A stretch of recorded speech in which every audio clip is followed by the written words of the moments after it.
ನಿಮ್ಮದು ನಿಂತೋಯ್ತು ಮಾದಪ್ಪಳ.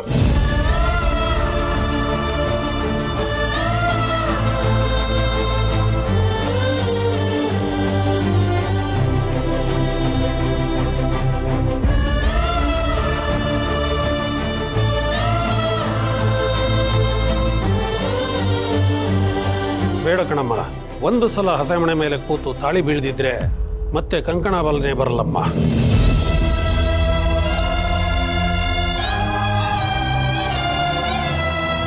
ನಾನು ದುಡ್ಡು ಕದ್ದಾದ್ರೂ ಸರಿ ಜಿಮ್ ಓಪನ್ ಮಾಡೇ ಮಾಡ್ತೀನಿ.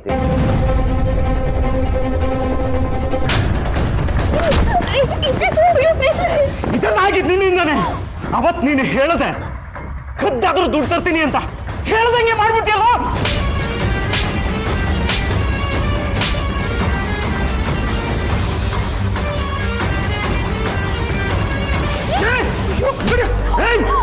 ಬಾಯಿ ಮುಚ್ಕೊಂಡಿರ್ಬೇಕು, ಬಯಸ್ಕೊಂಡು ಬರ್ಬೇಡ.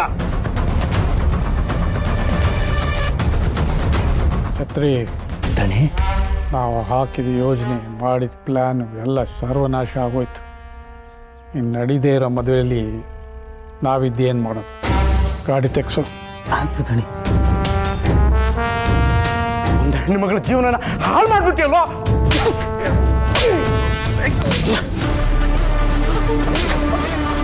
ಮಾತಿಲ್ಲಪ್ಪ.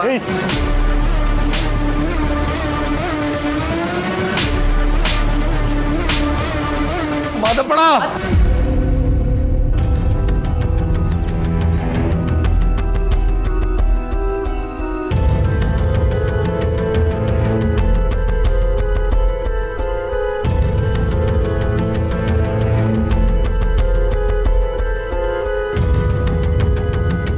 ಮಾದಪ್ಪಣ ಹೊಡಿಬೇಡಣ. ಎಲ್ರಿಗೂ ಅವ್ರವ್ರದೇ ಕಾರಣಗಳೈತೆ.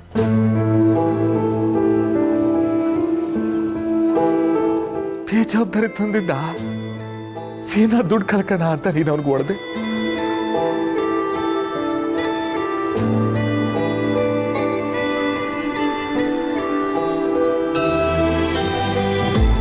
ವರದಕ್ಷಿಣೆ ಕೊಡಲಿಲ್ಲ. ಗಂಡಿನ ಕಡೆಯವರು ಹೊಂಟೋದು.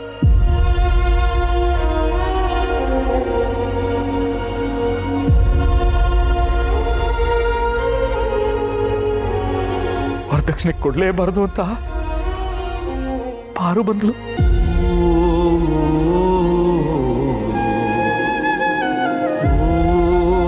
ರಶ್ಮಿಗೆ ಅನ್ಯಾಯ ಆಗ್ಬಾರ್ದು ಅಂತ ನನ್ನ ತಂಗಿರೋ ಜೊತೆಗೆ ನಿಂತರು.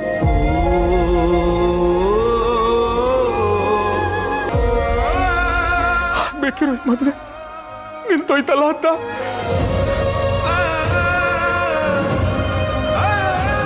ಅವನು ಹೊಂಟೋದು. ಮಾದಪ್ಪಣ, ಪಕ್ಕದಲ್ಲಿ ಕೂತಿರೋ ಗಂಡು ತಾಳಿನ ಕಡ್ದೆ ಹಾಗೆ ಹೊಂಟೋದು. ಪಾಪ ನಮ್ಮ ರಶ್ಮಿ ಟಿಕೆಟ್ ನೋಡ್ತಾನೆ ಕೂತಾಳೆ.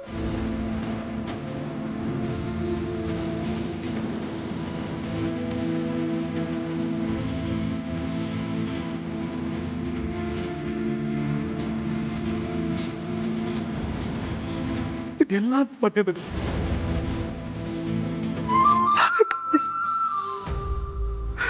ನಾನೇನ್ ತಪ್ಪು ಮಾಡಿದ್ವಿ?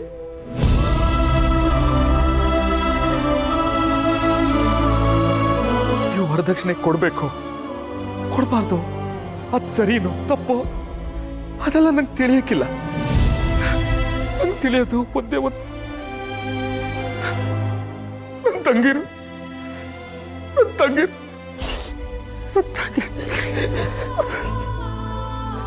ನನ್ನ ತಂಗಿರು ಮದುವೆ ಆಗಿ ಸಂದಾಕಿರ್ಬೇಕು. ಅವ್ರು ಹೋಗೋ ಜಾಗದಲ್ಲಿ ನೆಮ್ಮದಿಯಾಗಿರ್ಬೇಕು.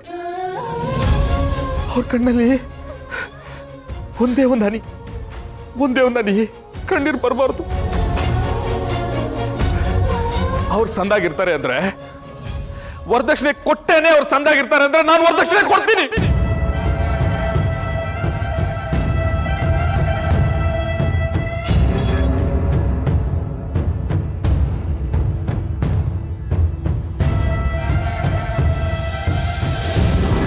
ಅದು ಕಷ್ಟ ಆಗ್ಲಿ, ನನ್ನ ಕುತ್ತಿಗೆಗೆ ಬರಲಿ, ನನ್ನ ಪ್ರಾಣನೇ ಹೋಗ್ಲಿ, ನನ್ನ ನ್ಯಾಯ ಅನ್ಯಾಯ ಸರಿ ತಪ್ಪು ಇವೆಲ್ಲ ನೋಡಕ್ಕಿಲ್ಲ. ನಂಗೆ ನನ್ನ ತಂಗಿ ಚೆನ್ನಾಗಿರೋದು ಮುಖ್ಯ. ಆಟೇ ನಂಗೆ ಗೊತ್ತಿರೋದು.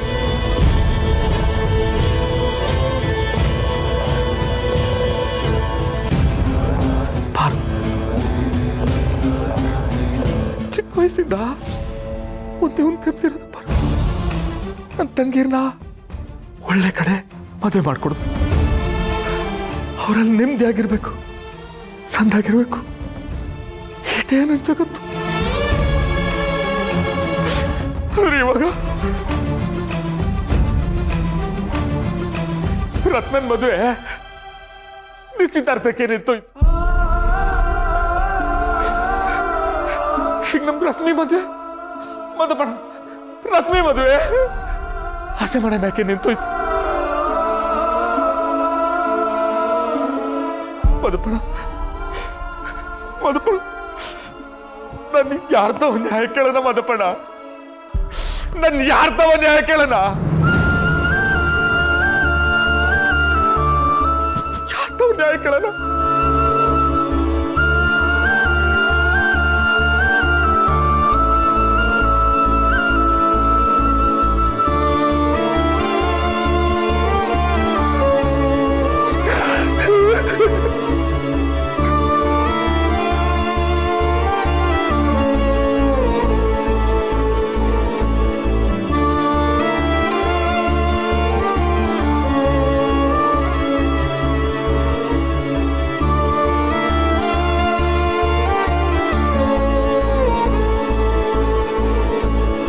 ಮಾದಪ್ಪಣ್ಣ ಮಾತಾಡು, ಯಾಕೆ ಸುಮ್ಮನೆ ನಿಂತಿದ್ಯಾ?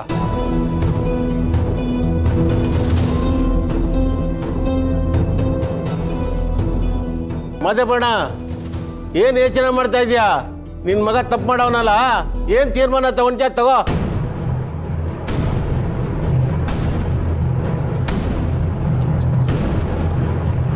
ದೇಶ ಕಾದಿರೋ ಸೈನಿಕ ಕಾರಣ ನೀನು. ಅದೇನೇ ತೆಪ್ಪಾದ್ರೂ ಅದಕ್ಕೆ ಏನ್ ಮಾಡ್ಬೇಕು, ಅದಕ್ಕೆ ಹೆಂಗ್ ನ್ಯಾಯ ಹೇಳ್ಬೇಕು ಅಂತ ನಿನಗೆ ಗೊತ್ತಾಯ್ತಣ. ಅದೆಂತ ಪರಿಸ್ಥಿತಿ ಬಂದ್ರೂ ನೀನಾಡೋ ಮಾತೇ ನ್ಯಾಯ ಕಾರಣ.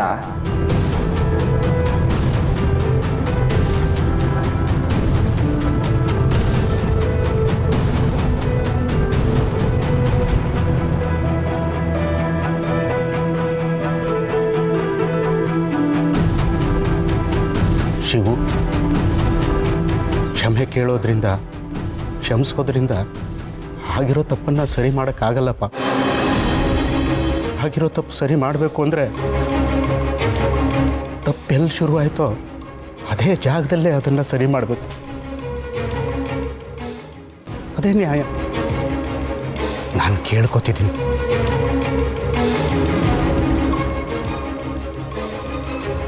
ಬೇಡ್ಕೊತಿದ್ದೀನಿ. ನಿನ್ನ ತಂಗಿನ ನನ್ನ ಮನೆಗೆ ಸೊಸೆಯಾಗಿ ಕಳಿಸ್ಕೊಡ್ತೀಯನಪ್ಪ.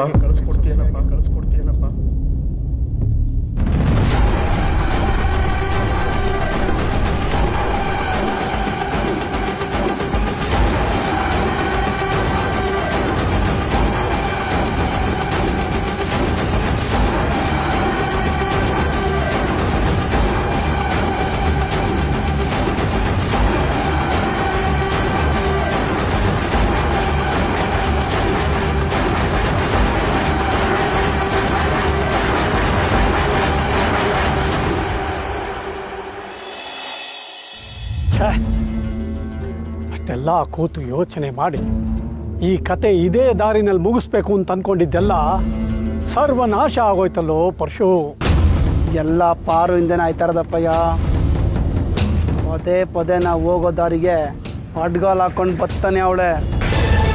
ಅವಳು ಅಡ್ಗಾಲಾಗಿ ಬರ್ತಿರೋದು ಇವತ್ತಿಂದಲ್ಲ ಕಣೋ, ಯಾವತ್ತಿಂದಲೂ ಅವಳು ನಮಗೆ ಅಡ್ಗಾಲೆ.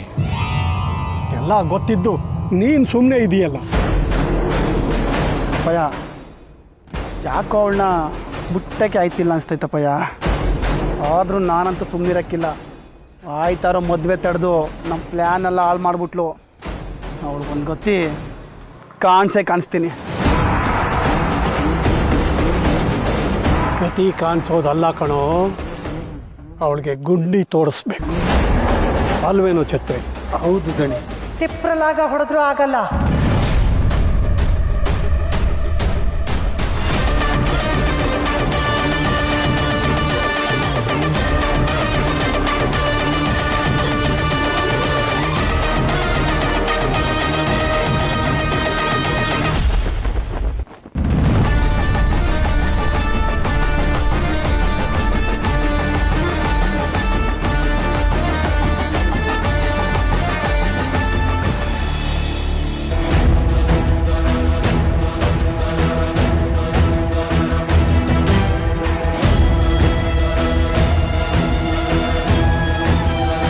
ಮಾದಪ್ಪಣ್ಣ,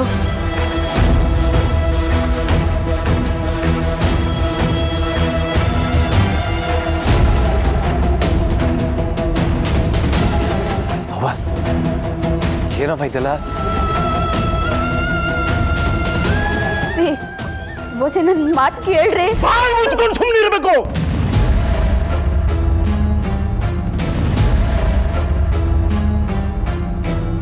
ನೀನು ಕಲ್ಸಿರೋ ಬೇಜವಾಬ್ದಾರಿತನ. ಪ್ರತಿ ಸಲ ಅವನು ತಪ್ಪು ಮಾಡಿದಾಗ ಅವನಿಗೆ ದಂಡಿಸ್ದೆ, ಶಿಕ್ಷಿಸ್ದೆ. ಅವನನ್ನು ಹಾಗೆ ಬಿಟ್ಟಿರೋ ಸಲಿಗೆ ಇದು. ನಾನು ಅವತ್ತೇ ಹೇಳಿದೆ ಶಿವುಗೆ, ಶಿವು ವರದಕ್ಷಿಣೆ ಕೊಡೋದು ತಪ್ಪಪ್ಪ, ಬೇಡ ಅಂತ ಹೇಳಿದೆ. ಆದ್ರೆ ಅವನು ಅವ್ರ ತಂಗಿರಿಗೋಸ್ಕರ, ಅವ್ರ ಪ್ರೀತಿ ವಿಶ್ವಾಸಕ್ಕೆ ಇದೆಲ್ಲ ಆಗ್ಬಿಡ್ತು. ಅದೆಲ್ಲ ಆಗಿರೋ ಕತೆ. ನಿನ್ನ ಮಗನ ಒಂದು ಎಡವಟ್ಟಿನಿಂದ ಇಡೀ ಮುಗಿದ್ರೆ ಮನೆ ಶೋಕದಲ್ಲಿ ಇರಬಾರ್ದು. ಆ ಹುಡುಗಿ ಬಾಳು ಹಾಳಾಗಬಾರ್ದು.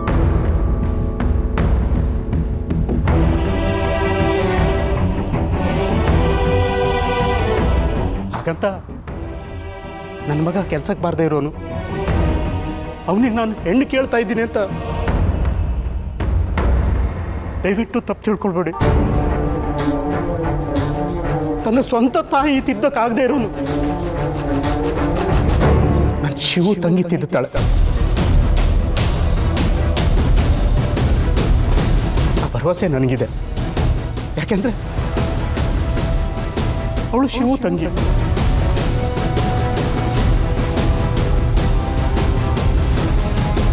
ಹೇಳು ಶಿವು,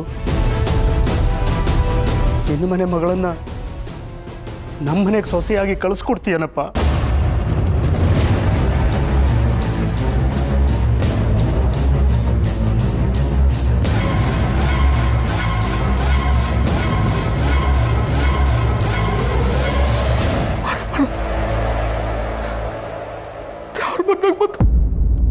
ಮನೆ ಉಳಿಸ್ಬಿಟ್ಟಲ್ಲಣ್ಣ.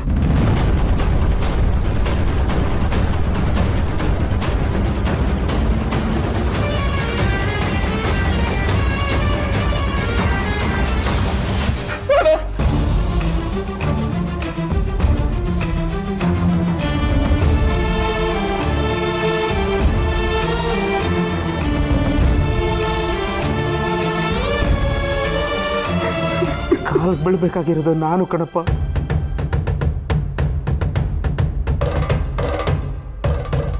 ನಮ್ಮಿಂದ ತಪ್ಪಾಗಿರೋದು, ನಿಮ್ಮಿಂದ ಅಲ್ಲ.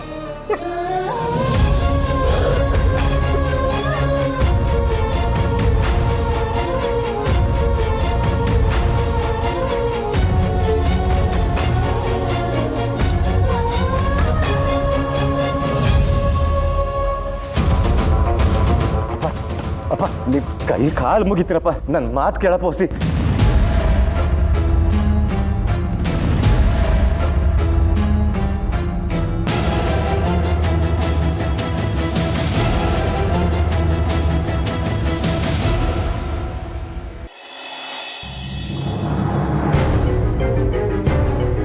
ಗಾಬರಿ ಆಯ್ತಾ ವೀರಭದ್ರ?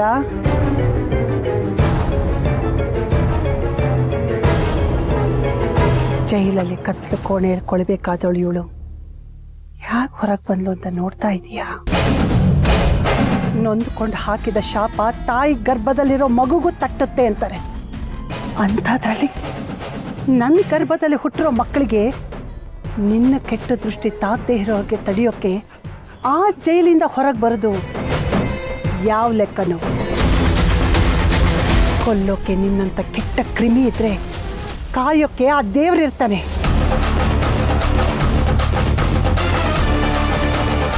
ಕ್ಷಣಕ್ಕೂ ಏನೇನು ಆಗಬೇಕು ಅಂತ ಎಲ್ಲ ಯೋಚನೆ ಮಾಡಿ ತಯಾರು ಮಾಡಿಟ್ಟಿದ್ನೋ ಅದೆಲ್ಲ ಎಡವಟ್ಟಾದಾಗಲೇ ಅಂದ್ಕೊಂಡೆ ಎಲ್ಲೋ ತಪ್ಪಾಗ್ತಿದೆ ಅಂತ. ಆದರೆ ನಿನ್ನನ್ನು ಇಲ್ಲಿ ನಾನು ಅಂದಾಜು ಮಾಡಿರಲಿಲ್ಲ. ಜೈಲಿನಿಂದ ಬಂದಿದೀಯ ಅಲ್ವಾ, ನಿನ್ನ ವಿಷಯ ಸಣ್ಣದಾಗಿ ಬಾಯಿ ಬಿಟ್ಟರು ಸಾಕು, ನಿನ್ನ ಮಕ್ಕಳು ನಿನ್ನ ಮುಖ ನೋಡೋದಕ್ಕೂ ಅಸಹ್ಯ ಪಟ್ಕೋಬೇಕು. ಹಾಗೆ ಮಾಡ್ತೀನಿ. ಶಿವುಗೆ ನಿನ್ನ ಹೆಸರು ಕಂಡ್ರೇ ಆಗಲ್ಲ, ಇನ್ನು ಮಿಕ್ಕ ಹೆಣ್ಮಕ್ಳಿಗೂ ಹಾಗೆ ಆಗಬೇಕು ಅನ್ನೋದಾದರೆ ಹೇಳು. ಮುಚ್ಚ ಬಾಯಿ. ನನ್ನ ಮಕ್ಕಳನ್ನ ನೋಡಬೇಕಿತ್ತು, ನೋಡಾಯ್ತು. ಅವರಿಗೆ ನನ್ನ ಅವಶ್ಯಕತೆ ಇದೆಯಾ ಅಂತ ತಿಳ್ಕೊಬೇಕಿತ್ತು, ತಿಳ್ಕೊಂಡಾಯ್ತು. ನನ್ನ ಮಗ ಶಿವ ನನ್ನ ಜಾಗ ತುಂಬವನೇ. ನಿನ್ನ ಮನೇಲಿ ಹುಟ್ಟಿದ ನನ್ನ ಸೊಸೆ ನನ್ನ ಮನನ ಭರ್ಜರಿಯಾಗಿ ನಡೆಸ್ತಾಳೆ. ಖುಷಿ ಆಯ್ತು, ಸಂತೋಷ ಆಯ್ತು, ತೃಪ್ತಿ ಆಯಿತು. ನೀನು ನನ್ನ ಮಗಳನ್ನ ನನ್ನಿಂದ ದೂರ ಮಾಡ್ತೀಯ, ಮಾಡ್ಕೊ ಹೋಗು. ನೀನು ಮಾಡಿದ್ರೆಷ್ಟು ಬಿಟ್ರೆಷ್ಟು. ನಾನು ಮನಸ್ಸು ಮಾಡಿದ್ರೆ ನಿನ್ನನ್ನು ನಿನ್ನ ಮಗನಿಂದ ದೂರ ಮಾಡಬಹುದು.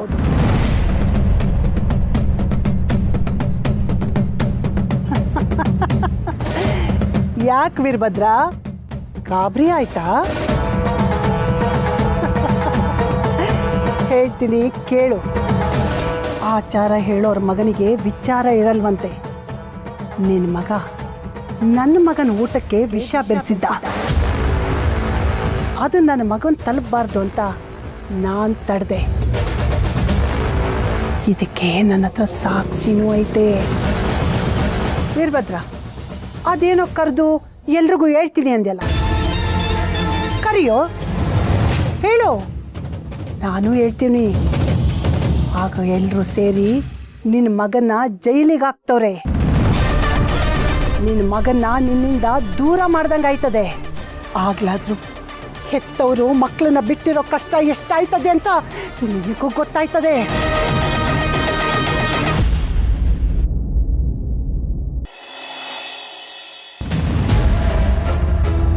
ಹೇಳ ಮ್ಯಾಕೆ. ಅಪ್ಪ ನನಗೋಸಿ ಮಾತಾಡಕ್ಕೆ ಅವಕಾಶ ಕೊಡಪ್ಪ. ಎದೆಳ್ಳ ಮ್ಯಾಕೆ. ನನ್ನ ಮಾತು ಕೇಳಪ್ಪ, ನೀ ದಮ್ಮ ಐತಿ. ಅಪ್ಪ ಅಪ್ಪ ನನ್ನ ಮಾತು ಕೇಳಪ್ಪ. ಅಪ್ಪ ಕಾಲಿಗೆ ಬಿಡ್ತೀನಿ ಕಣಪ್ಪ. ನನ್ನ ಮಾತು ಕೇಳಪ್ಪ. ಅಪ್ಪ ನನ್ನ ಮಾತು ಕೇಳಪ್ಪ. ಕೂತ್ಕೊಳ್ಳ ಅರ್ಚಕ್ರೆ, ಕಟ್ಟು ಸರಿ ತಾಳಿನ. ಅಪ್ಪ ಕೋಸಿ ನನ್ನ ಮಾತು ಕೇಳಪ್ಪ.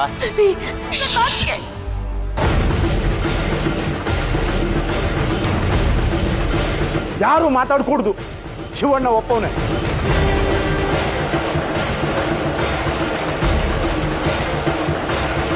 ಅಂಕಲ್ ಒಂದು ನಿಮಿಷ.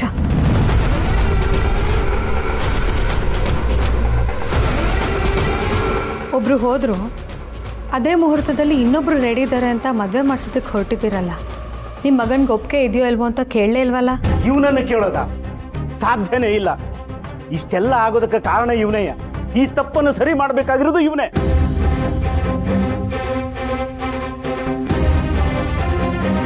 ನೀವು ಹೇಳ್ತಿರೋದು ನಿಜ ಮಾದಪ್ಪಣ್ಣ. ಆದ್ರೆ ನಮ್ಮ ರಶ್ಮಿಗೆ ಈ ಮದ್ವೆ ಇಷ್ಟ ಇದೆಯಾ ಅಲ್ವಾ ಅಂತ ನಾವು ಕೇಳಲೇ ಇಲ್ವಲ್ಲ.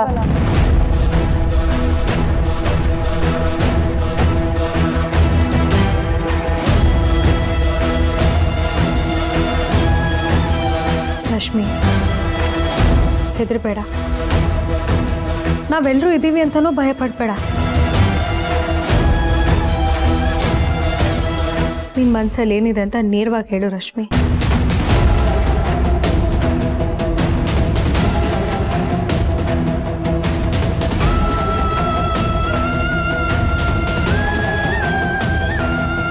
ಸೀನಾ ನಿನ್ನ ಸಂಗಾತಿ ಆಗೋದಕ್ಕೆ, ನಿನ್ನ ಗಂಡನಾಗೋದಕ್ಕೆ ನಿನಗೆ ಒಪ್ಪಿಗೆ ಇದೆಯಾ?